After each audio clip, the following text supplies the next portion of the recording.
पुण्याकडे जाणाऱ्या ट्रॅव्हल्समधून नवजात बाळ महामार्गावर फेकले आहे। या धक्कादायक प्रकारामुळे खळबळ उडाली आहे। पोलिसांनी या प्रकरणी एका जोडप्याविरोधात गुन्हा दाखल केला आहे। पोलिसांनी दोघांना ताब्यात घेतल्याची प्राथमिक माहिती समोर आली आहे। पुणे येथून परभणीकडे जाणाऱ्या एका खासगी ट्रॅव्हल्स बसमध्ये प्रवास करत असलेल्या 19 वर्षीय विवाहितेची प्रसूती झाली। प्रसूतीनंतर ट्रॅव्हलच्या खिडकीतून पुरुष जातीचे अर्भक महामार्गावर फेकले। ही घटना तालुक्यातील देवनांद्रा शिवारात घडली।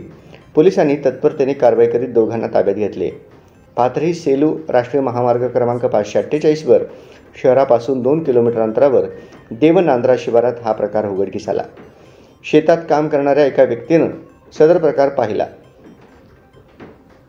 त्यानंतर त्याने 112 क्रमांकावर फोन करून पोलिसांना माहिती दिली। बसमधून प्रवास करणारी 19 वर्षीय तरुणी आणि 21 वर्षीय तरुणाला पोलिसांनी ताब्यात घेतले। पोलिसांनी या दोघांची चौकशी केली असता धक्कादायक माहिती उघडकीस आली। दोघांनी आंतरजातीय प्रेम संबंधातून एकत्र राहण्याचा निर्णय घेतला होता। ते दोघे पुणे येथे कामाला होते। यातूनच ही तरुणी गर्भवती राहिली होती।